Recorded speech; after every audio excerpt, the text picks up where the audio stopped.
Masa aku bersembunyi di situ? Luar. La haula wala quwwata illa billah. Oh ya.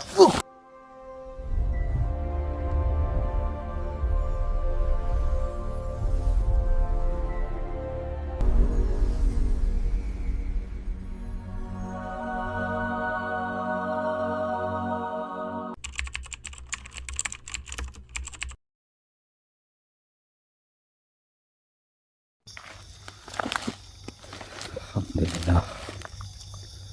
Baik teman-teman. Bismillahirrahmanirrahim. Assalamualaikum warahmatullahi wabarakatuh. Waalaikumsalam warahmatullahi wabarakatuh. Selamat malam teman-teman, kembali lagi bersama saya Propotisna di channel kesayangan kalian, channel Para Misteri dan channel Propotisna. Alhamdulillah pada kesempatan malam hari ini saya masih bisa menghibur teman-teman semuanya. Dan tidak lupa teman-teman, mungkin teman-teman ada yang bertanya, Mas Probo di mana? Kenapa Mas Probo jarang keluar? Kalau saya ada sesuatu hal yang dikhususkan teman-teman. Kemarin juga saya ada menemui beberapa tamu, namun ketika saya menemui beberapa tamu, Mbah Ngadimin mengutus saya untuk ke hutan Boyolali, tepatnya di Alas Anjasmoro atau di lereng Gunung Anjasmoro teman-teman. Dan Mas Arya baru selesai tugas langsung dicomot sama Mbah Ngadimin Ya, begitulah. di hadapan saya. Tapi Mas Arya menangis teman-teman, katanya pengen istirahat terlebih dahulu, bajunya belum ganti, sempaknya belum ganti, Belum ganti. menangis tuh, kangen istrinya katanya, kangen anaknya juga, ya itu manusiawi, istrinya lagi hamil katanya kangen, tapi langsung ditempeleng sama Bang Adimin teman-teman. Der, Bang Adimin ngomong apa, kamu itu nggak kangen Arya sama anak kamu, tapi kamu itu ngaceng katanya. Astagfirullahaladzim. Tapi kangen bener apa gimana ya, apa kayak Bang Adimin yang sampaikan ya? Ya kalau kangen ya kangen Mas. Ya, Cuma ya ada sedikit sisipan gitu. Astagfirullah, manusiawi lah ya. Oke baik teman-teman, sebelum saya melakukan eksplorasi, angka baiknya kita berdoa terlebih dahulu agar apa yang kita hajati dan teman-teman hajati juga dapat dikabulkan oleh Allah Subhanahu wa taala. Amin amin. Amin amin ya rabbal alamin. Berdoa dimulai. Bismillah.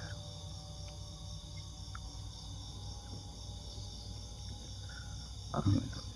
Ya, Baik teman-teman, jadi saya di hutan Anjasmoro ini, di lembah Anjasmoro, saya nggak tahu Bang Adin mengutus kita ini untuk apa ya. Betul. Ketika Mas Arya dipindahkan oleh Bang Adin menyampaikan cuma, lihat saja nanti ketika sudah malam, ketika nanti sekitar jam 1 malam kamu akan menemui sesuatu. Nah sekarang jam berapa ini? Jam setengah dua. Waktu dikira bohong, handphone saya ini jam 1.29, kelihatan nggak? Kelihatan. Jam 1.29. Jadi oh iya, ini mungkin banyak teman yang tanya, Mas Probo itu cenderamata Mbah Ngadimin berapa? Cenderamata Mbah Ngadimin 25 juta teman-teman, ditukarkan sapi monggo. Oke, masih sisa banyak, masih sisa sekitar 6 teman-teman, karena banyak yang BA namun yang di ACC itu satu, yang di ACC satu. Cermati videonya, video Mbah Ngadimin gitu. Di situ ada plot twist Mbah Ngadimin Betul. memberikan sesuatu penjabaran. Jika teman-teman menginginkan cenderamata dari Mbah Ngadimin, berarti teman-teman adalah orang-orang yang akan terkasihi oleh beliau. Wah, Oke ya, nanti kita sama lagi ya.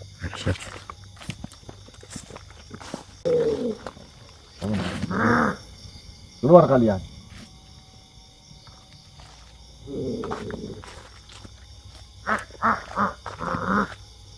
Jangan bersembunyi, keluar.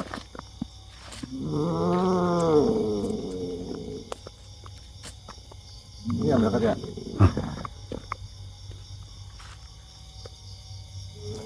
Kelihatan? Kelihatan. Itu kayak kafain setelah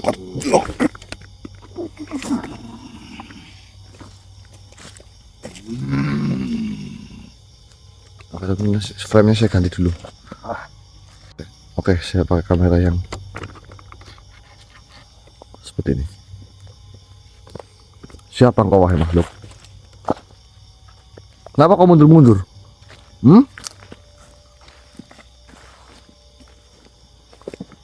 Ada perlu apa? Kalian mengagetkan kami.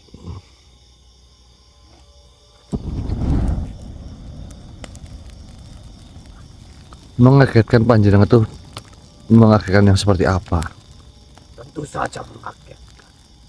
Kalian tiba-tiba ada di tempat ini. Memangnya kami tidak mengamatimu. Nah,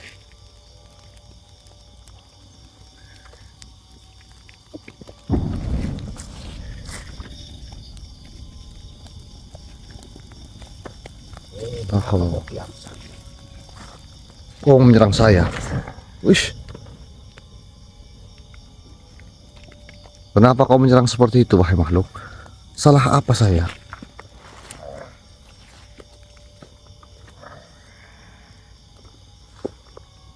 Saya salah apa terhadapmu? Tentu saja kalian salah.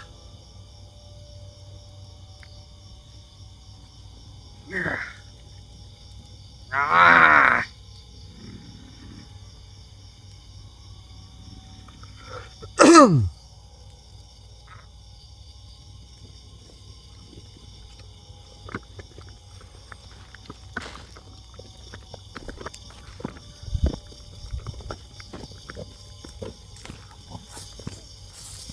Ampun, Kenapa? ampun, Kenapa kau menyerang saya membabi buta seperti itu? ampun Saya manusia. salah apa terhadapmu? Ampun, Harusnya kau bertambayun baik-baik. ampun. Diriku tidak bermaksud menantangmu. Terus? Diriku hanya bertanya saja. Ampun. Maafkan saya. Lebur ilmumu. Kau. Ya. Insya Allah.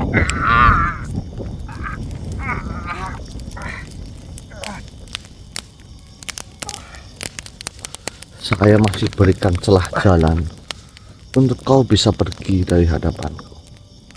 Bertobatlah, wahai makhluk. Baiklah.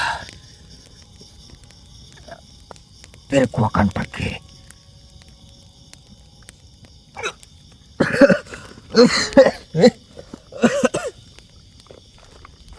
Iya. Ini ada tanaman pohon. Tanaman apa ini ya namanya? Pohon durian.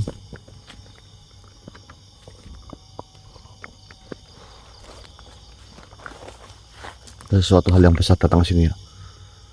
Mari ke sini.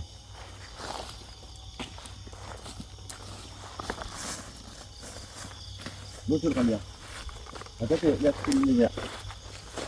Semua lebih peka lagi lihat sini.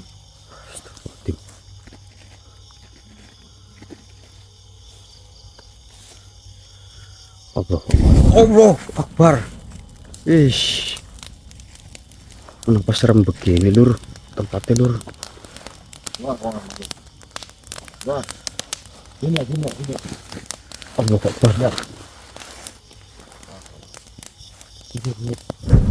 Allah.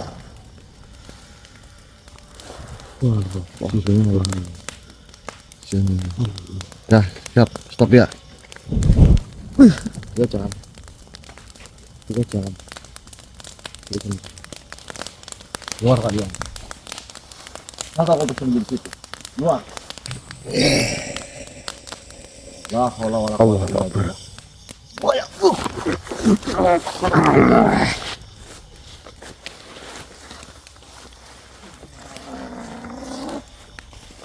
Siapa kau?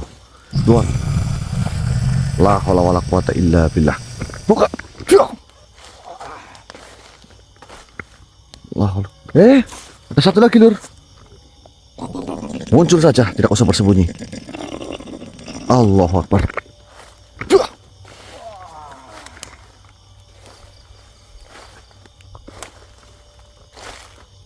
Sangka tubuh ini bisa. Namun banyak makhluk. Ya. Kau datang bergerombol seperti ini, dikira saya takut. Kau yang bersembunyi, keluar. Allah Akbar.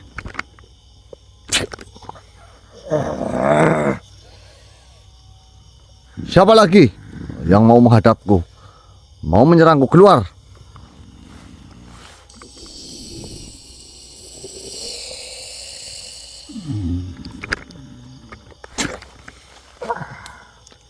Tunduk kau di hadapanku, apa yang insert.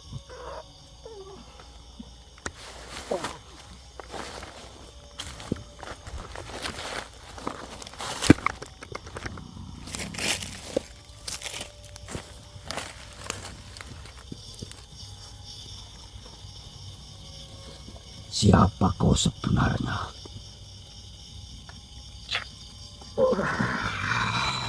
Memangnya kau ada berapa makhluk di sini? Datang sini berkali seperti ini. Kalian semua yang ada dalam jasad saudara saya. Apa tujuanmu menghadang kami, menyerang kami? Kami berhak menghadang kalian. Apakah ini sambutan dari makhluk-makhluk lembah Anjasmoro? Ya, Apa? sambutan ini memang sudah terbiasa kami lakukan. Bahkan mereka lari terbirit-birit oleh sambutan kami. Lantas kenapa kau justru malah seolah-olah menantang kami di dirimu? Saya tidak menantang siapapun.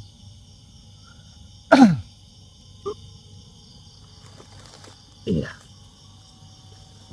Ampun.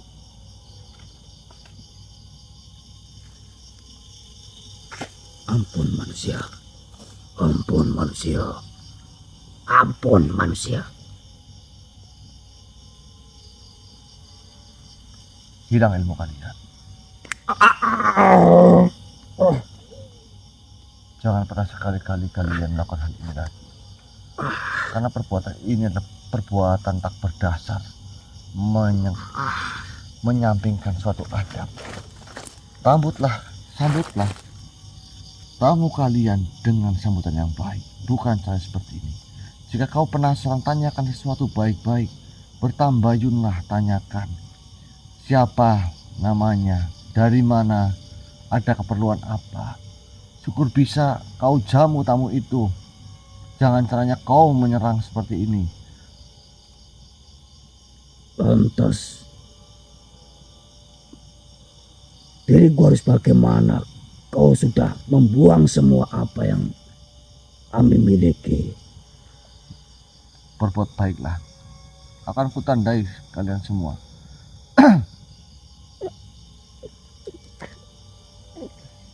Pergi kau dari hadapanku, karena bukan kau tujuan kami. Kami di sini sedang mengemban suatu amanah. Kalau tahu amanah, kau jangan ganggu saya. Dan sebelumnya saya akan meminta izin terhadap kalian. Izinkan saya lewat. Baiklah. Maafkan saya jika saya menyakiti diri kalian. Baiklah. Silakan. Keluar. Kami akan pergi. Keluar satu-satu.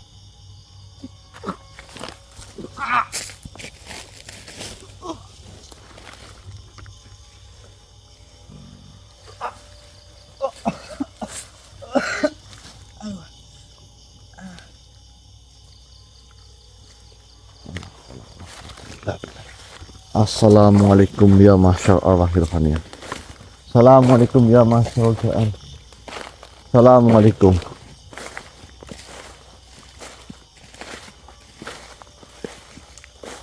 Sama-sama sudah embun namanya. La haula wala quwata illa billah. Subhanallah. Buka ya. Allahu Akbar. Saya merasakan energi yang sangat ini kan ya, sangat dingin ya. Betul. Assalamualaikum. Allahu Akbar. Assalamualaikum warahmatullahi wabarakatuh. Eyang. Waalaikumsalam warahmatullahi wabarakatuh. Mohon maaf sebelumnya jika saya lancang. Saya datang ke tempat ini Ya, tidak apa. Duduklah manusia. Enggak Eyang, baiklah.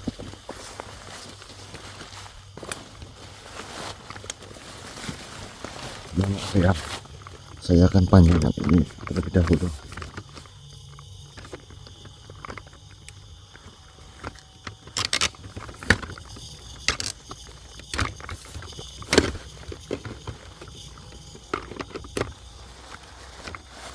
Aku akan menyampaikan beberapa hal kepadamu.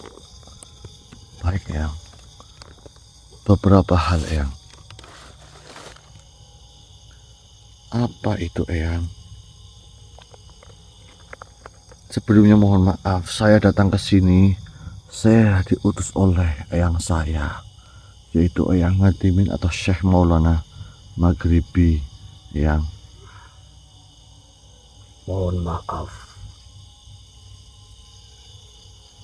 Siapa namamu? Nama saya Probo Eyang. Probo. Betul Eyang. Sebelumnya Eyang, jika diperbolehkan, apakah saya boleh mengetahui nama Eyang? Dan Eyang ada perlu apa menemui saya, Eyang? La haula wala quwata illa billah. Sebentar Eyang. Diriku menemuimu. Tentu saja ada sesuatu. Dengarkanlah, Probo. Diriku adalah Kirsil Langit. Mereka semua biasa memanggilku Kirsil Langit Lulu. Diriku adalah penjaga gerbang bawah Gunung Anjasmoro. Namun, tiada satupun utusan akan kubiarkan naik sebelum ku tahu apakah ia paham hakikat jalan. Maka diriku akan mengujimu, Probo. Mari kita mulai dari yang pertama. Syariat. La haula wala quwata illa billah. Enggak Eyang.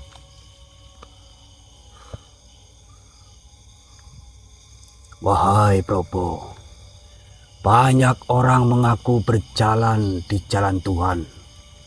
Namun, ia tinggalkan syariat dengan dalih makrifat. La haula wala quwata illa billah. Padahal, syariat adalah pagar Tuhan bagi jiwa. Katakan padaku, apa arti syariat menurutmu, Probo? Baik Eyang, mohon maaf. Izinkan saya menjawabnya Eyang. Namun jika saya salah, mohon maafkanlah saya. Ya, jawablah. Syariat adalah batas, adalah tuntunan, adalah cahaya pertama yang turun kepada insan dari langit wahyu. Ia adalah perintah dan larangan. Ia adalah hukum dan adab. Ia adalah tubuh bagi ibadah. Tanpa syariat, tarekat hanyalah angan dan makrifat hanyalah ilusi. Sebab syariat adalah gerbang menuju hakikat yang.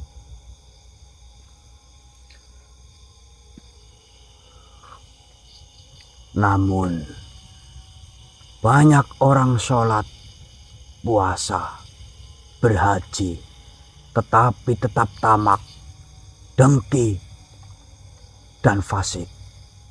Apakah syariat itu cukup hanya dengan ritual lahir? Tidak, wahai Eyang. Syariat bukan hanya gerak, tapi juga niat. bukan hanya hukum, tapi juga jiwa. Orang yang hanya sholat dengan tubuh tanpa hadirnya hati, ia seperti kulit tanpa isi. Namun orang yang menolak sholat dengan dalih makrifat, ia adalah arang yang dibalut dengan emas palsu. Mohon maafkan saya jika saya salah menjawabnya, Eyang. Engkau berbicara bijak. Tapi apa gunanya syariat jika seseorang hanya melakukan karena takut neraka dan ingin surga? Bukankah itu perdagangan? Alhamdulillah, benar, Eyang. Tapi itulah tahap awal. Tak semua bayi langsung berlari. Biarlah mereka memulai dari takut dan harap. Sebab seiring waktu, bila hatinya bersih, maka mereka akan memulai beribadah karena cinta. Itulah jalan rohani sejati. Dari takut menuju harap, lalu berlabuh pada cinta ilahi, Eyang. Probo, engkau tidak membantah dengan ego. Engkau menjawab dengan hikmah. Nggih, Eyang. La haula wala quwata illa billah. Wahai Probo, Nggih, Eyang. telah engkau pahami bahwa syariat adalah pondasi. Namun, pondasi bukan rumah. Pondasi bukan tempat tinggal bagi jiwa yang merindu Tuhannya. Maka sekarang, diriku bertanya, apa itu tarekat menurutmu?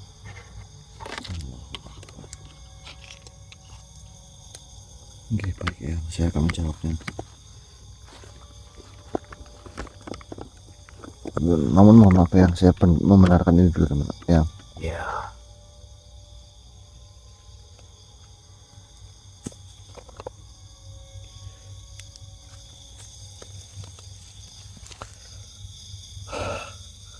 Tarekat adalah jalan dalam, Eyang. Bila syariat adalah kulit, maka tarekat adalah sumsum.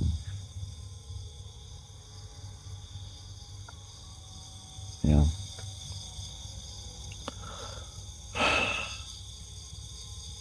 Ia adalah jalan sunyi, di mana roh manusia ditempa, digerus nafsunya, dilunturkan ego, dan dibersihkan cermin kalbunya.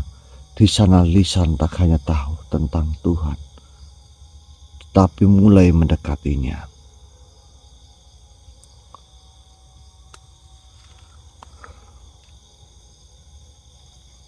namun Probo, banyak orang mengaku berjalan di tarekat.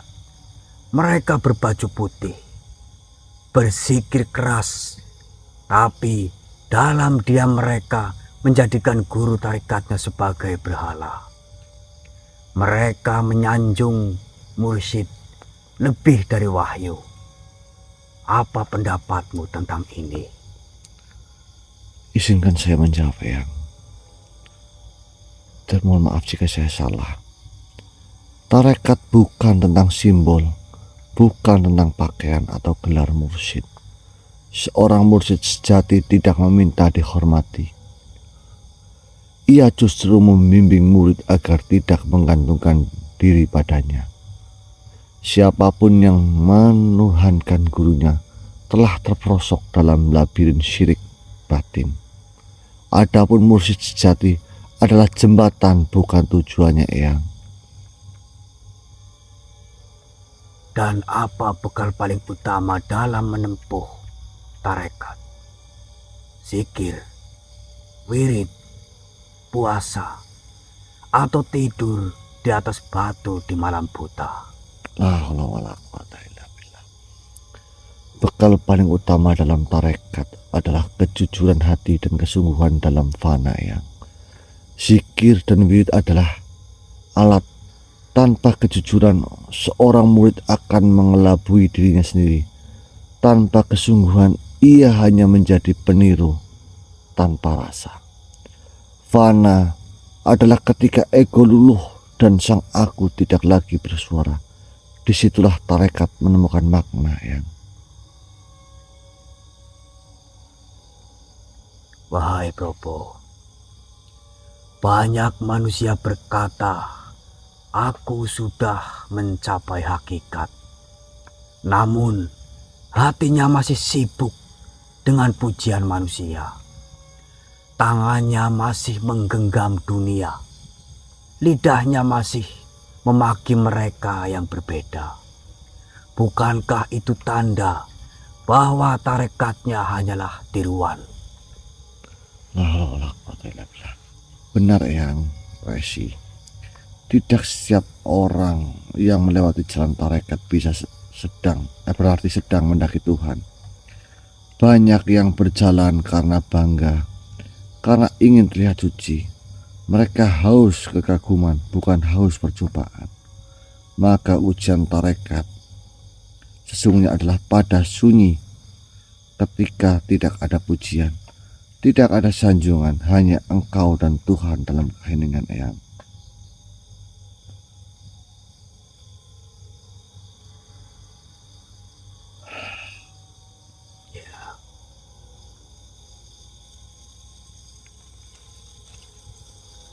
Propo, jawab diriku dengan jujur dari hatimu yang terdalam. Apa arti syariat bagimu? La haula wala quwwata illa billah.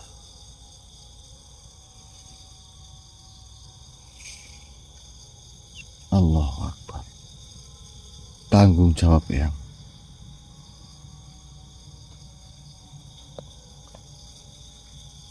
Syariat bukan sekedar hukum yang tertulis di kitab. Ia adalah tanggung jawab jiwa kepada yang menciptakan. Ia bukan rantai yang membelenggu, tapi tali yang menghubungkan hamba kepada Tuhannya. Siapa yang memahami syariat hanya sebagai aturan, maka ia baru membaca kulitnya, Eyang. Tapi siapa yang memahaminya sebagai tanggung jawab atas hidup, nafas, waktu, dan seluruh nikmat, maka ia telah melihat ruhnya. Dan izinkan saya, jika diperbolehkan, saya sedikit menjelaskannya dan menjawabnya, Eyang. Silakan. Mohon maaf jika saya salah, karena manusia tepatnya salah, Eyang. Syariat adalah saat kita berdiri untuk sholat bukan karena takut neraka, tapi karena kita merasa tidak pantas hidup tanpa bersujud kepada Dia yang menghidupkan. Syariat adalah saat kita menahan amarah bukan karena kita pengecut, tapi karena kita tahu Tuhan sedang melihat kita dan berharap kita memilih rahmat-Nya daripada dendam kita, Eyang.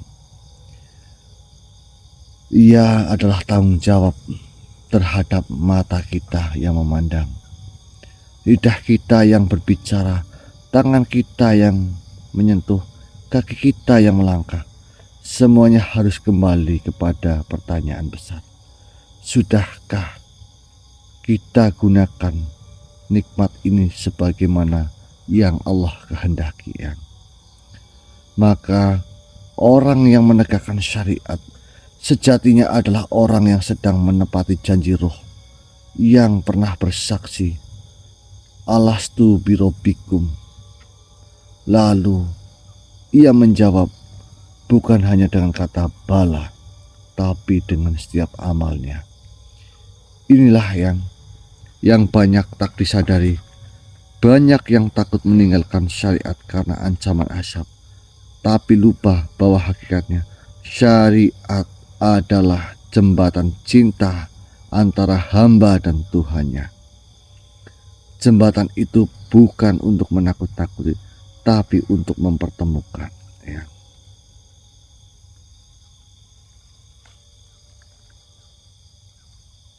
Ya.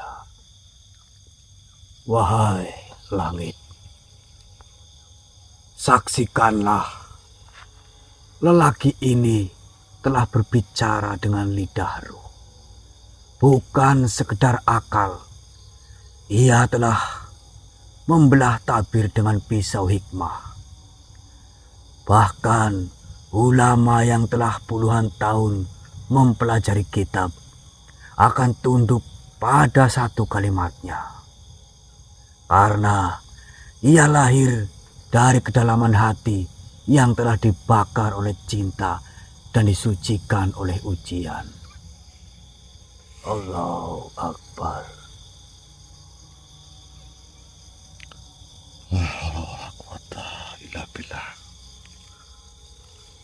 Terima kasih doanya, Eyang. Engkau telah lulus dalam ujian ilmu syariat, Probo. Namun, syariat baru permulaan. Ia adalah kulit dari buah keimanan. Diriku ingin mendengar dari lubuk hatimu yang terdalam. Apa itu tarekat? Dan apakah engkau sungguh-sungguh memahaminya? Atau hanya mempelajarinya dari lembaran kitab dan lisan manusia? Allahu Akbar, la haula wala quwata illa billah. Mohon maaf, Eyang. Izinkan saya menjawab. Ya, Jika syariat adalah tubuh, maka tarekat adalah nafas. Jika syariat adalah hukum, maka tarekat adalah rasa. Tarekat adalah jalan menuju pengosongan diri. Ia bukan untuk membesarkan nama, bukan untuk mengenakan sorban yang lebih indah, bukan untuk dihormati manusia. Justru sebaliknya, tarekat mematahkan kemuliaan palsu dan menyingkap keikhlasan sejati. Yang tarekat bukan langkah kaki di dunia, tapi langkah ruh di jalan sunyi. Dalam tarekat, kita tidak diajarkan hanya untuk menghafal, tapi untuk mengalami.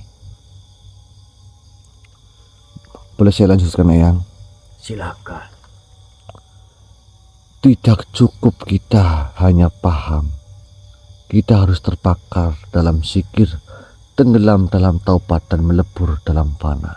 Eyang.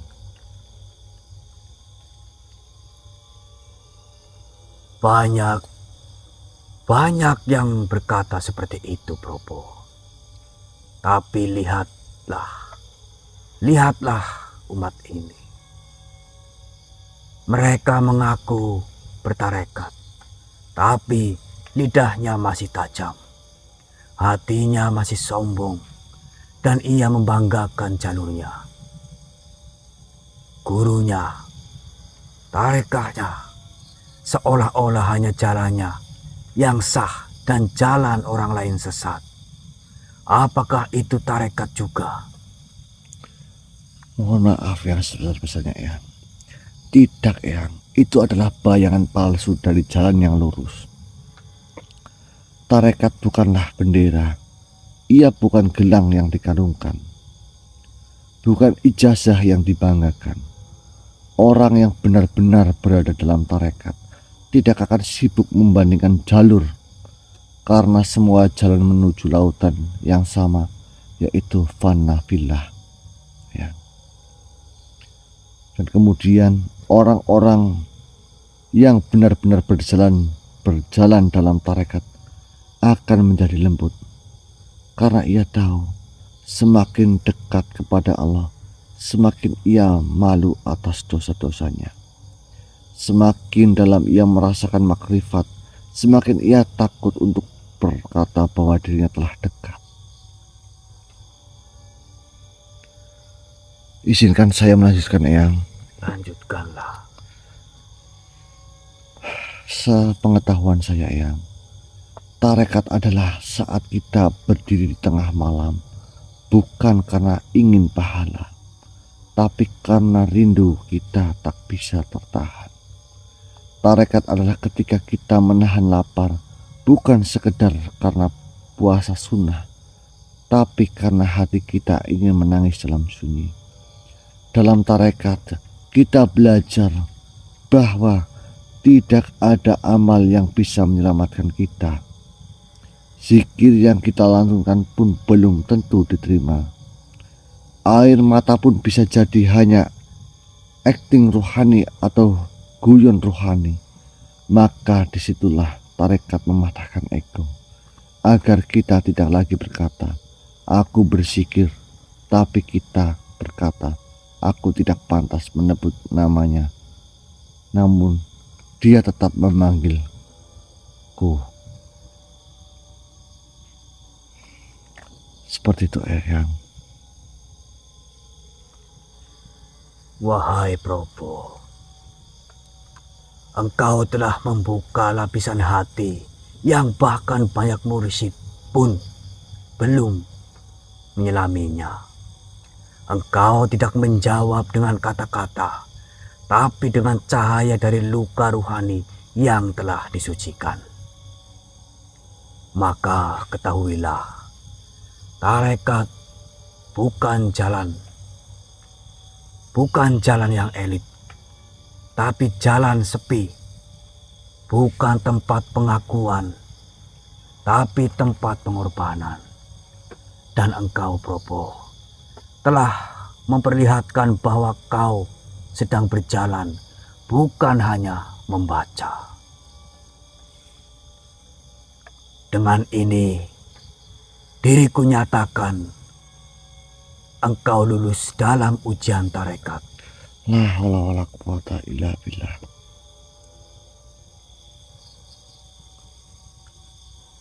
Terima kasih, Eyang.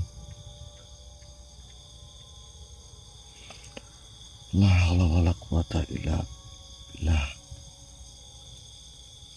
Matur suwun, Eyang. Ya,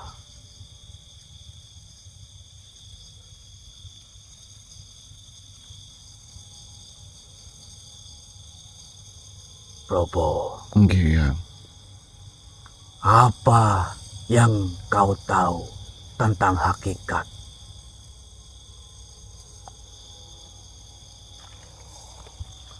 La haula wala quwata. Nggih, Eyang.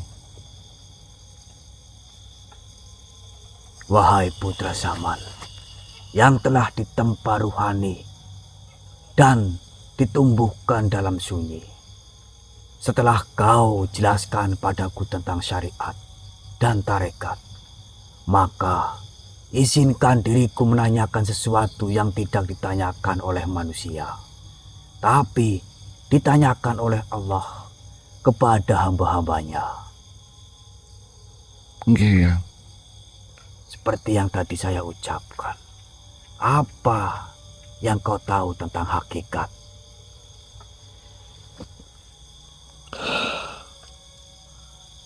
Nggih, Eyang. Insya Allah akan saya jawab, Eyang.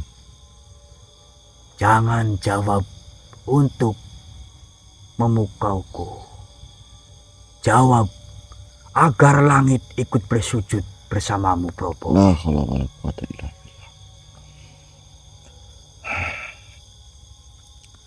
Baik, Eyang. Hakikat adalah ketika saya benar-benar melihat bahwa sesungguhnya saya tidak pernah memiliki apa-apa. Tidak memiliki kekuatan, tidak memiliki amal, bahkan tidak memiliki diri saya sendiri, Eyang. Tapi saya ragu untuk menjawabnya, Eyang. Maafkan saja jika saya salah. Jawablah. Hakikat adalah saat saya sadar bahwa saya tidak pernah bisa mengenal Tuhan kecuali karena Tuhan memperkenalkan dirinya. Bahkan menyebut namanya pun adalah karunia. Menangis karenanya pun adalah anugerah. Maka siapakah saya ini jika bukan hanya pantulan cahaya darinya semata, Eyang. Hakikat,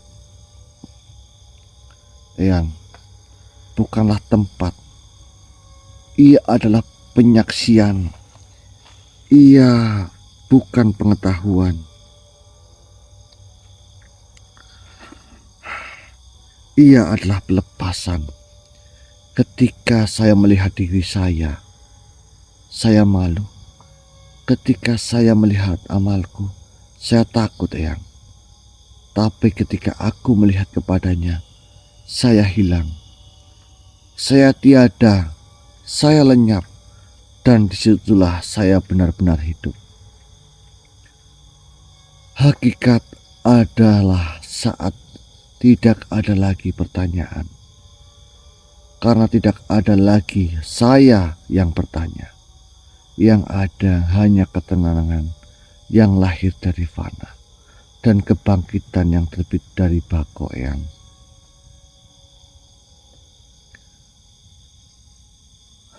Banyak yang memburu hakikat seperti memburu permata. Mereka ingin tahu nama-nama, tingkatan-tingkatan, makom-makom, tapi hakikat sejati justru sembunyi. Ia tidak bisa dijelaskan, hanya bisa dirasakan oleh hati yang telah kosong dari dunia dan diri yang. Ketika saya berkata, La ilaha illallah, bukan hanya menafikan patung atau berhala, tapi saya menafikan diri saya sendiri, yang. Jalan saya, amal saya, bahkan pengetahuan saya. Karena hakikat adalah La anna ilahua. Tidak ada aku, hanya dia. Mohon maaf, Eyang. Izin saya melanjutkan, Eyang. Ya, Di dalam hakikat tidak ada lagi perhitungan amal. Tidak ada lagi pertanyaan apa balasanku. Yang ada hanyalah rindu kepadanya. Walau tanpa jawaban, yang ada hanyalah tunduk, walaupun tanpa imbalan.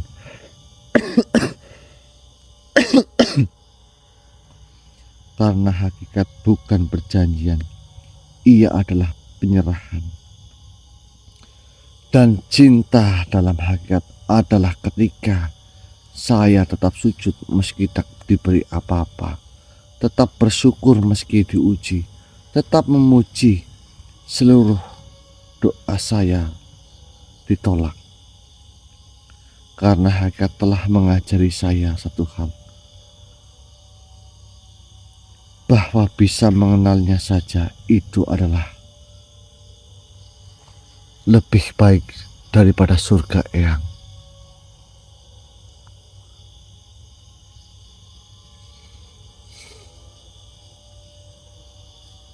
ya.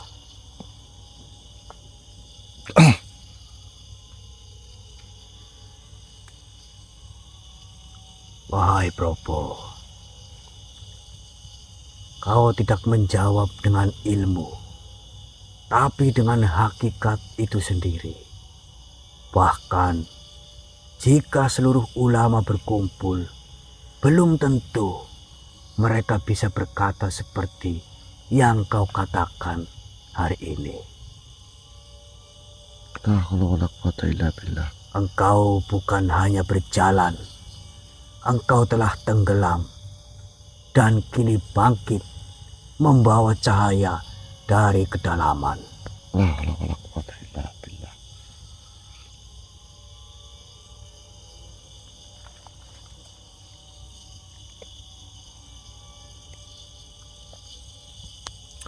Nggih, Eyang. Cahaya apa itu, Eyang? Ambillah, karena hanya engkau yang layak membacanya.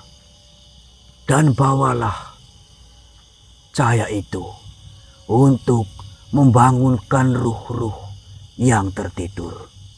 Karena waktunya telah dekat, perang cahaya dan kegelapan segera dimulai. Mohon maaf, Eyang. Itu sebenarnya apa, Eyang? Itu adalah kitab Nurul Fana. Allahu Akbar. Tapi mohon maaf, Eyang. Saya tidak pantas memiliki kitab Nurul Fana, Yang. Biarlah ia tetap menjadi milik langit. Saya hanya ingin menjadi pelayannya saja, Yang, bukan pemiliknya. Karena hakikatnya tiada yang bisa dimiliki oleh hamba selain pengabdian, Yang.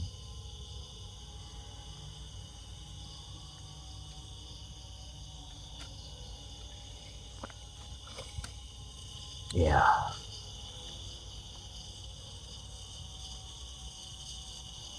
Proboh, engkau telah menolak dengan adab dan telah memilih jalan suci dari keinginan